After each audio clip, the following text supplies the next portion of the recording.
We have Heddy Rosenstein.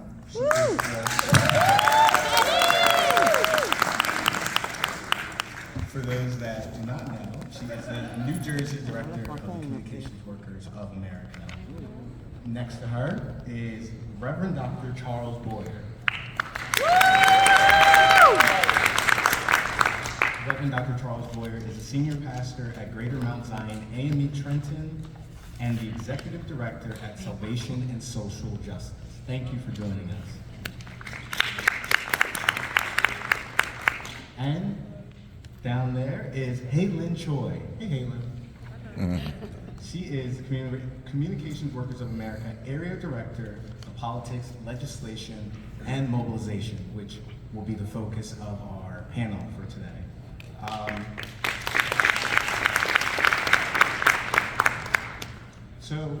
We can kind of start down the line here as we were introduced.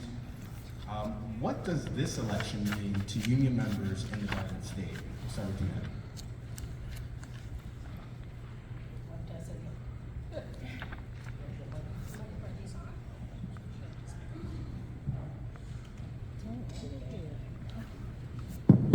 There you go. Okay.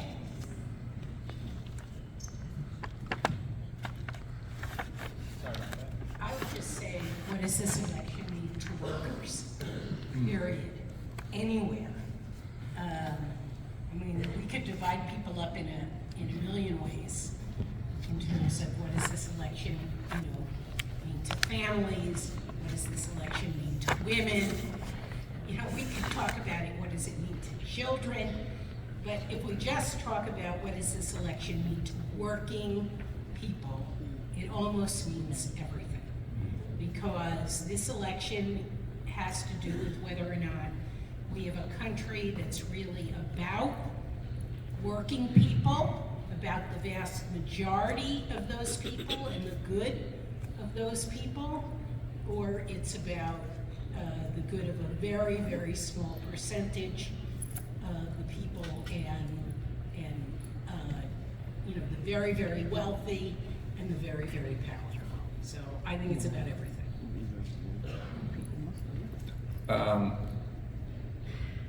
I want to take the point of personal privilege because I am happy, glad, and proud to actually be the pastor of Carolyn Wade, who for many, many, many years, long before becoming her pastor, set me straight. And so I know her power. And I'm not the only faith leader that she has set straight. She's set straight many of us. And so I've learned so much from her. I'm extremely privileged. I love and adore her. So I just wanted to take the point of personal privilege, say how proud I am and the entire Greater Mount Zion family of churches. This election means everything. I mean, I think of both from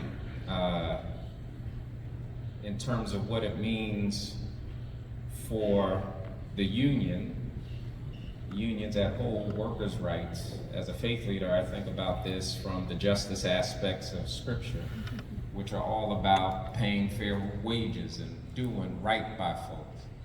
I think this all boils down to this election really are we hateful, vengeful people that ultimately do not love our neighbor as ourselves? Or are we a people who will do right, walk humbly, and love our neighbor as ourselves? That's what this entire thing boils down to, in my opinion. Yeah, I absolutely agree. Obviously, for workers and working families in this country, everything is on the line. And let me maybe start by introducing myself a little bit. Some of you might know I'm originally from Germany. My parents came to Germany from South Korea as guest workers. And my father was an auto worker, my mother was a nurse. They were both union members. They came from a very dirt poor country, South Korea at that time, 60s and 70s, very poor.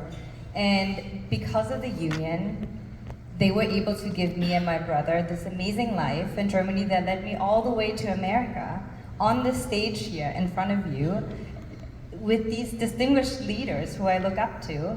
And I think, I think someone earlier called it the American dream, but this is kind of what ultimately, in a very personal way, having a union means, right? It means building powerful workers so that we can give our families a better life, so that workers get what they deserve. And that's ultimately the dream, right? That we want the next generation to have a better life than the one before.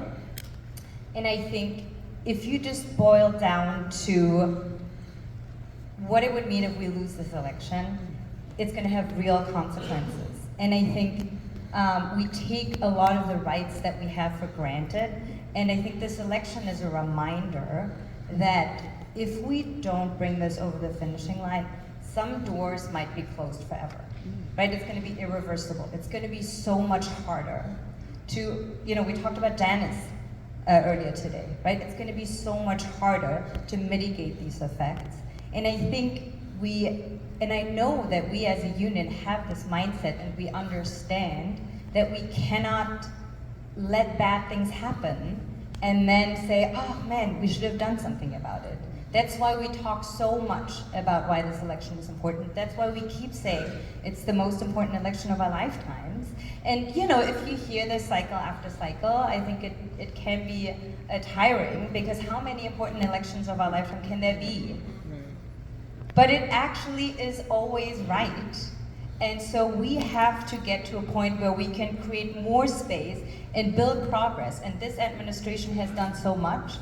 And what we have at stake is when we lose it, we might go back. And I think that's why Vice President Harris keeps saying we're not going back, because we're going to be thrown back so much that we might not be able to win back that space, right? And so, it's a little frustrating that if you look at the polls, that no matter what outrageous thing Trump says or does, it doesn't budge, right? The floor is set.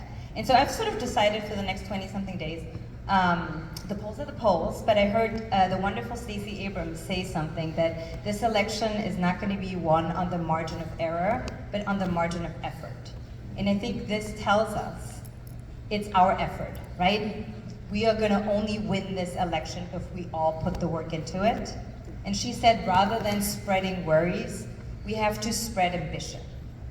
Ambition so that workers finally get what they deserve, the 1% don't call the shot. Ambition for women to have their rights over their bodies, right? Ambition for children to not have to go to school in fear, and ambition for us to have a democracy when all of this is over. Excellent point there. So in the Obama second term election, there was an uptick in union voting. For the election with Hillary Clinton versus Trump, there was a dip, and then it raised again under President Biden with union participation in the elections. How do we not only repeat that performance in the next 20-something days, but how do we even ensure to make it higher? Hetty, I'll let you answer. So I think when we think about union voting trends, there's some things that we should remember, which is when we look at this map, we look at a map at the time of a presidential election, and we see this huge swath in the middle of the country that's all red states. We should remember that it didn't used to look like that. And if we look at that whole Midwestern area that now often votes Republican, we should realize that that happened with deindustrialization and deunionization in those areas. That as we lost union members in those areas, they also became Republican areas. And why is that? The reason for that in many ways is because people who are in unions and are connected to their work lives and their unions can have another path to the way they view what is happening in an election and in the world.